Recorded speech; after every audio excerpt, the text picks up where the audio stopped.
അരി നാഴിയേ ഉള്ളൂ എങ്കിലും അടുപ്പ് കല്ല് 3 വേണം. ചെറിയ കാര്യത്തിനും വലിയ കാര്യത്തിനും ഒരുക്കങ്ങൾ ഒന്നു തന്നെ.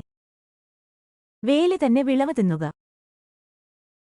രക്ഷിക്കേണ്ടവൻ തന്നെ മുടിക്കുക. അട്ടയെ പിടിച്ചു മെത്തയിൽ കിടത്തിയാലും കിടക്കുമോ?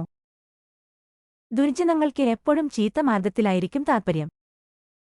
അടിയിരിക്കുന്നിടത്ത് ചെകിട് കാണിക്കരുത്. ആപത്തിൽ ചെന്ന് ചാടരുത്. മുള്ളായാലും മുറുകെ പിടിക്കണം.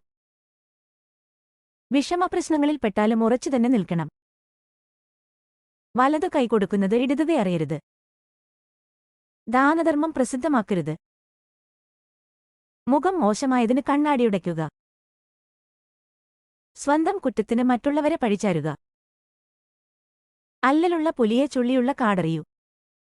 ജീവിതക്ലേശങ്ങൾ അനുഭവിച്ചു വളരുന്നവന് ബുദ്ധിമുട്ടിയും അതിനു പരിഹാരം കാണും. നായ നടുകടലിൽ ചെന്നാലും നക്കിയെ കുടിക്കൂ. അല്പന്മാർ സമൃദ്ധിയിലും ഹീനമായി മാത്രമേ പെരുമാറുകയുള്ളൂ. ആനയ്ക്ക് തടിഭാരം, ഉറുമ്പിന് അരിഭാരം. ഓരോരുത്തർക്കും അവരവരുടെ പ്രശ്നങ്ങളുണ്ട്. ഇരിക്കാൻ ഇടം കിട്ടിയാൽ കിടക്കരുത്. സഹായം ചെയ്യുന്നവനെ ബുദ്ധിമുട്ടിക്കരുത്. തനിക്കു താനും പുരയ്ക്കു തൂണും. പരാശ്രയം കൂടാതെ ജീവിക്കുക. മത്തൻ കുത്തിയാൽ കുമ്പളം മുളക്കില്ല. നട്ടതേ മുളക്കുകയുള്ളൂ. അമ്മ നാഴിയുടെ മേല് കയറിയാല് മകള് മോന്തായത്തില് കയറും. അമ്മ അല്പം അടക്കമില്ലായ്മ കാണിച്ചാല് മകള് 10 മടങ്ങ് കാണിക്കും. അകത്ത് കത്തിയും പുറത്ത് പത്തിയും. ഉള്ളിൽ വെറുപ്പും പുറമേ സ്നേഹവും കാണിക്കുന്ന സ്വഭാവം.